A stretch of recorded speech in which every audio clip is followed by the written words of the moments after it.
I didn't know my ex-boyfriend was dead when he texted me. It had been 6 weeks since I broke up with Mike. We'd been having issues for months, but I wasn't able to get over the fact that he shut me out of his life throughout the entirety of our relationship. For reference, we're both men and we were together for 2 years. He wasn't out to his friends or family, so nobody in his life knew we were even together. It was the reason why I was the last one to find out about his death, so I feel like I need to elaborate on that. Well, that, and I blocked him on all my social media accounts. But I didn't block his number. Saturday 2:51 a.m. Mike, are you awake? Me, why are you texting me? Mike, I miss you. Me, whatever game you think you're playing, I'm not interested. If you're drunk and need help, I can book an Uber for you. Otherwise, don't text me again. No response. I shrugged it off and tried to distract myself with some Netflix. He was probably just looking for a booty call. I ended up falling asleep 2 hours later. The next day, I met up with my best friend for brunch. She was probably the only thing that kept me together through the breakup. I don't know what I would have done without her. We met at a little cafe in our neighborhood. The first thing she did was ask me why I didn't get any sleep. I swear, nothing could get past this woman. I was just binging TVD again, I said. What's wrong? She sounded more concerned now. Jane, it's nothing. I just had to finish up some work and I had a hard time falling asleep afterward, I insisted. She didn't sound convinced. Our coffee arrived and I practically chugged the damn thing. Jane knew that I only ever watched TVD when something was troubling me.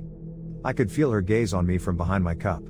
Lee, I know you, and I know when something's bothering you, she pushed further. Jane wasn't exactly Mike's biggest fan and for good reason. But that was precisely why I had a hard time opening up to her about him. I knew that she would never judge me, I just didn't know if she would understand why I responded to his text messages in the first place. The truth is, I still had feelings for him and it's hard to admit that to anybody. I decided to show her the text messages. She remained quiet for a while before finally responding. You know, it's okay if you still care about him. I get that, I do.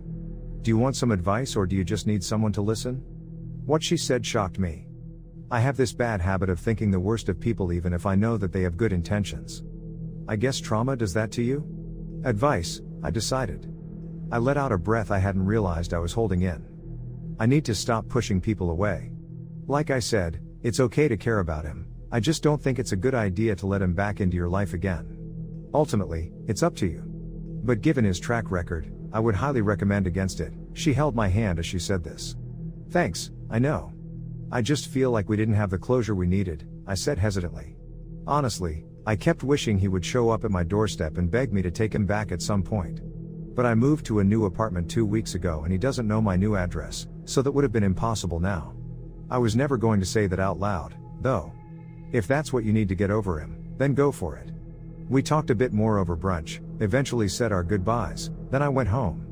My dog, Kaya, greeted me at the door, wagging her tail happily. I was glad I had someone to go home to. I gave her a gentle pat on the head as I set my stuff down on the kitchen counter. The rest of the day was uneventful and I fell asleep on the couch while watching a movie. I woke up at around 3 a.m. when my phone dinged. Sunday 3:03 a.m. Mike, I know you said not to text you again, but I really need to talk to you. Me, what could you possibly need to talk about at 3 in the morning? Mike, I don't mean right now but in person. I don't like how we ended things. My heart skipped a beat. I was just talking to Jane about that yesterday. It was kind of weird that he brought that up so soon after I had that conversation, but then again, I felt the exact same way. I just don't know if I want to tell him that. My phone dinged again. Mike, can I see you? Me, fine.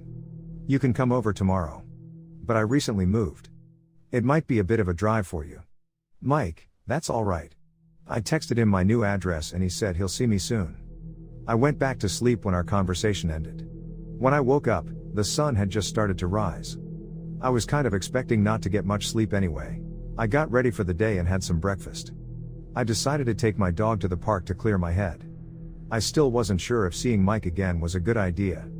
What if we just ended up sleeping together or something? Or worse, got back together? My thoughts started to spiral. Something in the corner of my eye snapped me out of it. It was like I was being watched, but barely. I was sitting on a bench while passively watching Kaya run around with the other dogs. It felt like someone was behind the tree past the bench beside me. I decided to take a peek, but no one was there. I chalked it up to not getting enough sleep for the past 2 nights in a row. Come on, Kaya. Time to go, I called to her.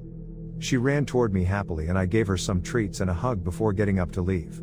Nothing really happened on the walk home, but I still couldn't shake that feeling the whole time. Needless to say, I was relieved when I got to my apartment. That relief didn't last. Sunday 10:17 a.m. Richard. Hey, Lee. It's Richard. I'm not sure if you remember me. We met at Mike's party a few months ago. It was a Facebook message from Mike's brother.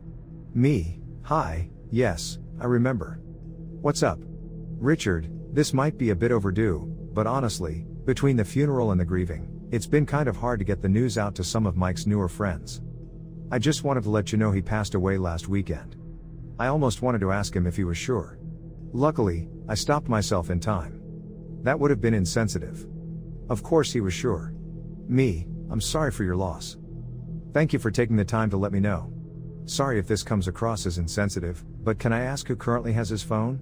Richard, we never found it, actually. It probably got lost in the accident. Did you need something from it? Me, no, he just had a few photos from an old trip with some friends, but it's not important. Richard, well, I'll let you know if it ever turns up. Me, that won't be necessary, but thank you. What the actual fuck? I tried to rack my brain for some type of logical explanation. Maybe Richard was playing some sort of messed up prank, but I seriously doubt that. Maybe someone else found Mike's phone and decided to pull a prank on me. Whatever it was, I felt sick. Then I remembered, whatever sicko had his phone had my address now too. I packed mine and Kaya's stuff and called Jane. I told her I needed a place to stay for a few days and she didn't even ask me why, just said I can stay as long as I need to. She's a lifesaver. Maybe even literally, given the situation. I wasted no time and bolted the hell out of there. When I arrived, Jane asked me if everything was alright. I told her I might have a stalker situation and would need to move. She was extremely worried and said I needed to call the police. I was seriously considering it. But I don't even know how I would go about explaining this situation. They might not even take me seriously. After dinner, Jane set me up on the couch and then excused herself to the bedroom. Kaya was asleep on the floor next to the couch. I couldn't fall asleep. I went through my photos of Mike and started crying. I couldn't believe he was actually gone. I couldn't believe someone was sick enough to pretend to be him. I got an app notification from the doggy cams I set up around the apartment for Kaya. It said it detected movement. My stomach started doing somersaults and I could barely stop myself from puking. But I needed to check it out. I opened the app. My heart was racing when I saw what was on the screen. There, in my living room, was a man I had never seen before in my life. He was extremely thin, like he hadn't eaten in weeks. His hair was dark and long, not like Mike's short blonde hair. But more than that, he didn't look right. Ding. Monday Mike, where are you?